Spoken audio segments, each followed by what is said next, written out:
we go. Good morning, everybody. This is Josh Ezell, Breakthrough Real Estate. Hope you're having a fantastic week. Today is day 4 of our Numbers Are the Key to Success series. And we're going to be talking about contracts.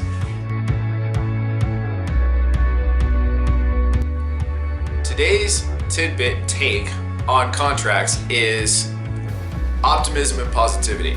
We're going to come back to this a lot throughout all of our tidbits because it is so key and integral to our life as real estate agents. When you go on a listing appointment, do you bring the contract with you? Have you filled out everything you possibly can in the contract already, so that way when you're basically done, you slide it right across, say, here we go, sounds good. We talked about this price and we said this date, perfect. Here we go, slide it on over, go ahead and sign it, right?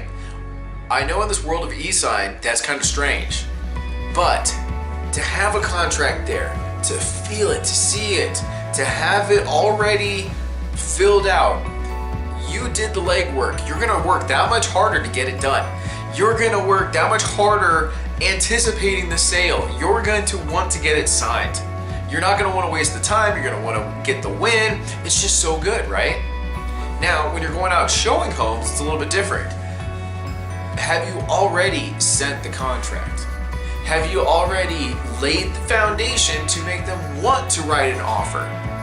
Have you told them about the market? If it's hot, timing is of the essence. If there's multiple offers, are you already talking to them about, hey, not only are we going to need a jump, but this is the type of offer we're going to need?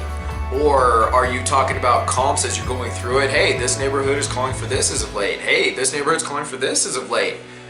Are you letting them know the process so that way when the moment comes, they're not going to have cold feet. They're going to want to make that offer. Now, we're going to finish up really fast on contracts with, once you're under contract, unfortunately things sometimes do go awry. Out of our control.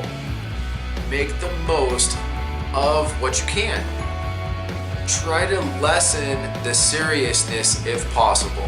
A lot of things are savable if we keep a cool head, don't get angry, and just make the most of the situation.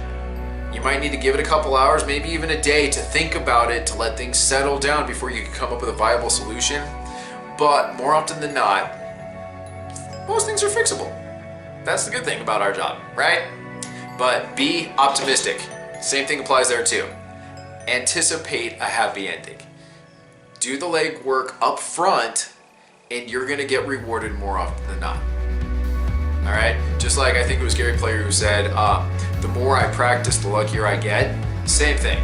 You know, the more you practice, the more you show up prepared, the luckier you're gonna get. Have a great day, guys.